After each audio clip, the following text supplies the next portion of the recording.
स्वागत है।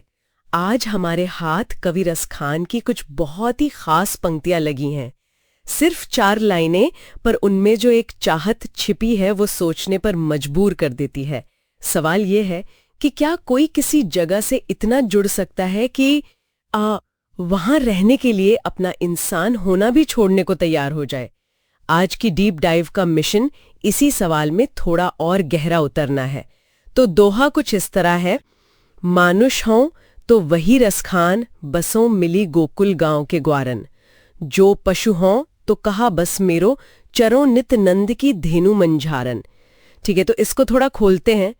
मतलब अगर इंसान बने तो गोकुल के ग्वालों के बीच रहना चाहते हैं, और अगर पशु तो नंद की गायों के साथ चरना। पर मुझे एक बात थोड़ी अजीब लग रही है। एक साधारण ग्वाला या कोई जानवर, इसमें इतनी क्या खास बात है? कोई राजा या कृष्ण का खास दोस्त बनने की इच्छा क्यों नहीं? और यही तो इस दोहे की सबसे दिलचस्प परत है। ये भक्ति में अहंकार के पूरी तरह मिट जाने का शायद सबसे बड़ा उदाहरण है। यहां देखिए, किसी पद, किसी हैसियत या शक्ति की कोई इच्छा ही नहीं है। इच्छा सिर्फ एक चीज की है, निकटता, प्रॉक्सिमिटी। ग्वाला बनकर वो कृष्ण के साथ खेल सकते हैं, उनके आसपास रह सकते हैं। तो यहां मैं कौन हूं ये जरूरी नहीं है, जरूरी ये है कि मैं कहां हूं। अच्छा, और पशु बनने की बात? क्या कोई भी पशु या उसमें भी कोई खासियत है? नहीं, यही तो खूबसूरती है। वो कहते हैं, चरो नित नंद की धेनु मंजारन, यानी नंद बाबा की गायों के बीच कोई भी आवारा पशु नहीं। ओहो! नंद की गाय होने का मतलब है सीधे सीधे कृष्ण के दुलार और उनकी दुनिया का हिस्सा होना। उस दौर में गायें सिर्फ जानवर नहीं थी, वो समृद्धि का, पवित्रता का, एक तरह से घर का प्रतीक थी।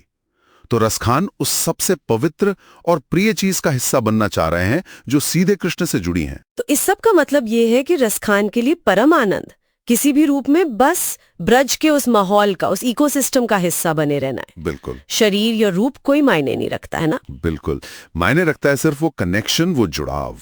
और ये हमारे लिए एक बहुत गहरा सवाल छोड़ जाता है।